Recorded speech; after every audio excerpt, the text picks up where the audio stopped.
global happenings today. We communicate, we analyze global news. Stay tuned. Hello, beautiful people. Welcome back to Global Happenings Today YouTube channel. It's getting clearer that a man in power is definitely totally different from a man that is outside power. And it's getting clearer that things and business may not be as usual. The Northerners are beginning to wonder what is going on. But one unique thing about it is that Shettima is beginning to wonder, is this the Tinubu that I know? The president that we voted for, we covers for? Nigerians are getting root shock front, back, and center. Except for some very few. But before we continue in this report to find out what is bringing this sudden change in attitude, we'd like you to subscribe to our channel by clicking on the red subscribe button beside it. You set bell notification icon. Please go ahead, click on it to get notified as soon as we update our channel on YouTube. Now, the national leader of the Arewa Youth Consultative Forum, that's AYCF, Shettima Yerima, has expressed reservations about the administration of the president, Bola Ahmed Tinubu. Report has it that Shettima, during an interview, said Tinubu, who was once a pro-democracy activist, is no longer the person in the seat of power at the Aso Rock presidential villa in Abuja.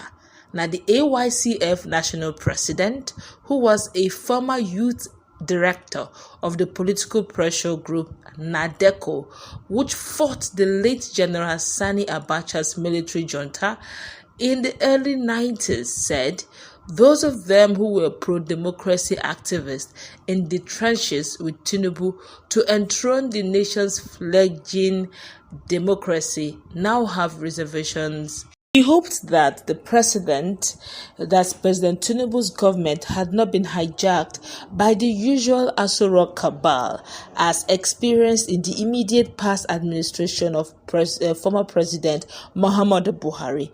Shettima also faulted some of Tinubu's appointment where youth are neglected in preference to the older generation, that's the old brigades. The youth leader admonished the president to learn from Buhari, who surrounded himself with those who caged him while presiding over the affairs of the country between 2015 and 2023. He said, some of us now have reservations about the president. The Bola Tinubu that I know and that I once walked in the trenches is a totally different person now.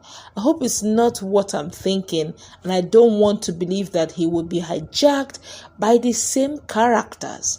I expect by the coming of Tinubu, certain things would have happened where he would begin to believe in this present generation than the old men of the past who had worked with him, and the same people coming back tactically behind the doors. Some of them have a lot of influence on the government. I hope that he will not allow himself to be carried away. He should learn from what happened to his predecessor. I hope he will be remembered positively, because my prayers are that this present government that are ascribed as our government should live up to expectations. I have my reasons when I said it's our government. It is our government because it's a product of our struggle. Even though I have worked closely with him and recently from a far distance, I still relate very well with him. I am one of those behind the scenes with my counterpart, Mohajid Asari Dokubo, making statements for Tinubu's presidency. Let's feel the pulse of Nigerians. I can assure you, Nigerians are having a few days discussing this, and I will look at this, holistically without any prejudice. If you ask me, this one here says, if you say the youth are not giving appointment in this government, it means you are being economical with the truth. Well, I could still remember one of the youths that was appointed where Wike was saying, I think for Abuja, Wike was saying, there's not a problem with any youth, just make sure you do your job. By the time the presidency came back from UNGA that he went to, quickly sacked the young man.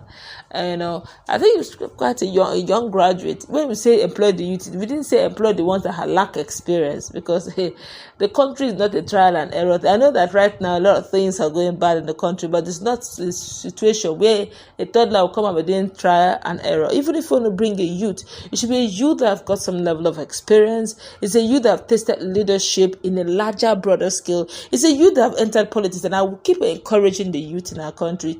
You can't keep saying that the older ones are not giving us room to rule or room to govern or room to lead, where you are not even in the hands of affairs. You are not in the political scene. You're not a card-carrying member of any platform, any political party, and you want to become the governor, the senator. How now?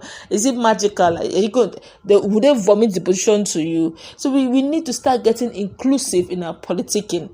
Okay, but I also believe that more room should be given to the youth, but it also requires the youth also need to leave thuggerism. These guys will just be giving you change, chicken feed, tell you to go and defend their vote, while they are the one day in day out. Let's take a retrospect, general. Let's leave sentiments now.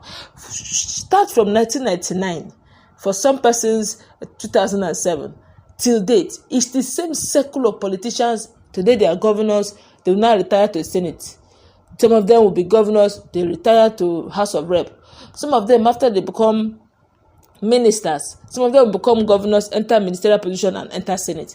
They just keep circling it. And our youths are growing every day. The child that was born in 2000 or 1999 until date is already above 20, which means it should be queuing up for politics. But alas, no, they would rather tell him to go out. In fact, they will tell you to jackpot. They tell you to go abroad, go to greener pastures and be washing plates abroad, while they are here, taking the treasure, national treasure of the country, looting it dry, and you are comfortable. You are shouting, no, we must get the right mandate. How? Is it you being in diaspora, or you not being in governance, and you have just like a king who is a prince, who has just like a prince who's supposed to be a king, but is acting like a servant simply because does not know his rights. And this thing needs to stop. Well, I do not know why Shettima is saying what he's saying, but personally, probably because Shettima had worked with him one way or the other during his days in the Abacha regime. But I believe, with due respect to the president, he has a track record in Lagos. For some said he turned Lagos, some said he didn't turn Lagos. But I feel that as he gets older, which he is older, we can't take that away from him, no matter how you want to call him Chicago boy. You understand? But one thing you cannot, or Chicago, Bobo Chicago, yeah, that's what they call him, Bobo Chicago. No matter what you want to call him, he is not the same Tinubu of 1999. He's much, much older. The kind of things he would have done when he's at the age of 1999 is not the same he would do now. Age factor is wearing in, and carrying this kind of massive load called Nigeria, with all the problems that have been bedeviling the country, with all the people. Come on, except we're not telling ourselves. We need someone more vibrant, more youthful. But let's hope then, because the truth is, he's on the seat. Let's hope he performs some sort of miracle to bring us out of where we are right now. Because right now, we need God, we need a miracle, and we need a functional leader that will take decisive decisions to salvage the economy, the security situation, and bring Nigeria out of poverty, at least, if not into affluence, but at least to, where Nigerians can be comfortable affording the basic things of life. Let's go and wrap it up. Let's meet in our comment section. What's your take on the drama unfolding? Let's interact. Have a nice day.